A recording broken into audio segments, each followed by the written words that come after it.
What happens when a corrupt system uses racism and power to steal everything you own? What happens when a man loses 1,500 acres of land to an HOA that forged documents, bribed officials, and laughed in his face? Most men would break. Most men would give up. But Marcus Hill wasn't most men. Instead of fighting with fists, he fought with the very law they thought would protect them. And in the end, he legally sold the homes of the very people who stole from him. This is his story. Marcus Hill was a man who believed in two things: hard work and justice. At just 42 years old, he had built an empire from nothing. After leaving his job in finance, he took a leap of faith and bought 1,500 acres of land in a rapidly growing county. This wasn't inherited wealth. He wasn't born into privilege. Marcus built his land into a multi-million-dollar agribusiness with sheer grit. He grew organic produce, leased portions to solar farms, and even developed a nature preserve that brought in eco-tourists. The land wasn't just property. It was independence.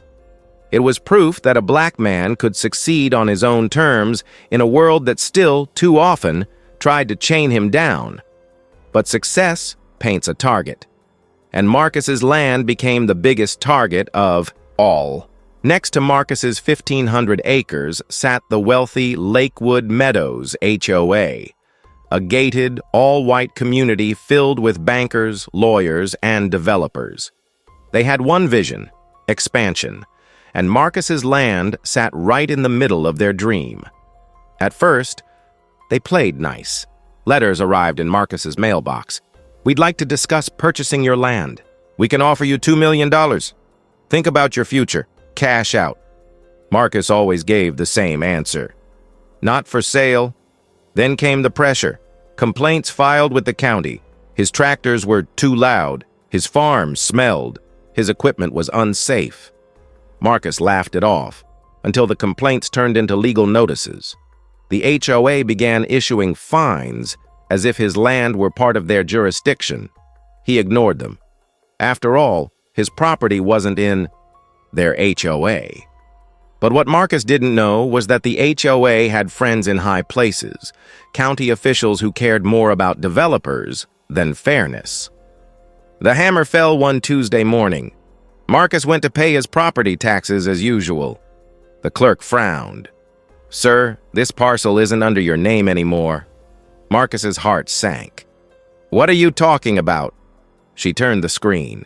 It was auctioned for delinquent HOA fines. The HOA filed a lien, and when you didn't pay, they foreclosed. Marcus exploded. "I'm not even in their damn HOA." But the clerk only shrugged. The paperwork said otherwise. Somewhere, forged signatures and fraudulent filings had magically added his 1,500 acres into Lakewood Meadows' jurisdiction. The HOA had legally stolen his land. Marcus left that office shaking with rage. The news spread quickly. Whispers in town said, "They got him." Some people told him to move on. Others said he couldn't win against them. But Marcus wasn't about to give up. The next 2 years were hell. Marcus hired lawyers, but every time he filed a case, it mysteriously stalled. Judges recused themselves, hearings were delayed, evidence went missing. It wasn't just corruption. It was racism wrapped in legal jargon. In the courtroom, Marcus was treated like an intruder rather than a victim. But instead of breaking him, it lit a fire. Marcus spent nights buried in law books.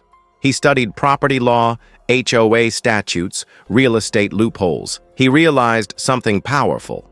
The HOA had gotten greedy. In their rush to steal his land, they had cut corners, forged deeds, and broken their own bylaws. If he could prove it, he could not only take back his land, he could destroy them with the same law they thought protected them. One night, Marcus uncovered the crack. A sloppy mistake. The HOA had filed a boundary extension without a proper county vote. According to state law, any action taken under that fake extension was null and void. But Marcus didn't just stop there. He discovered another law. If an HOA board acts fraudulently, their assets, including community property and even board members' homes, can be seized in damages. That's when Marcus's plan shifted. He wasn't just going to win back his land, he was going to flip the script. Marcus filed a massive countersuit. He didn't go small. He accused the HOA of fraud, forgery, harassment, and illegal seizure. He demanded not only his land back, but damages. Millions in damages. At first, the HOA laughed. They thought he was bluffing. But then evidence started piling up. Forged signatures, emails between board members bragging about pushing him out, secret deals with developers. The court couldn't ignore it anymore. The case gained attention. Local news picked it up. Black landowner battles HOA in landmark case. Civil rights groups rallied behind him, and when the judgment came down, it was thunderous. Marcus was reinstated as the legal owner of all, 1,500 acres. The HOA was fined millions for fraud. Individual board members were held personally liable. They had to surrender assets, including their homes, to pay damages. Marcus now had a choice: take the damages in cash or claim property from the HOA's board members. He chose property. Piece by piece, the very people who had mocked him, who had tried to steal his legacy, watched as their homes were signed over to Marcus Hill. And in the most poetic twist of all, Marcus sold those homes, legally. Every cent went back into his community. Scholarships for black students, small business grants, and legal funds to help others fight HOA corruption. The same system that had been weaponized against him became his weapon of victory. Years later, Marcus stood on his land watching the sunrise. The fields stretched wide, the forest whispered, and the river ran strong.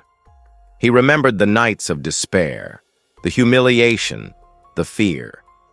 But he also remembered the moment he decided not to bow down.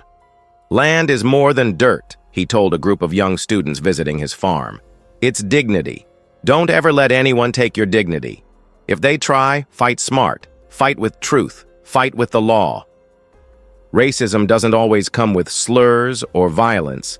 Sometimes it comes dressed in legal documents and fake signatures, but no matter how strong the system looks, it can always be broken by someone brave enough to fight back.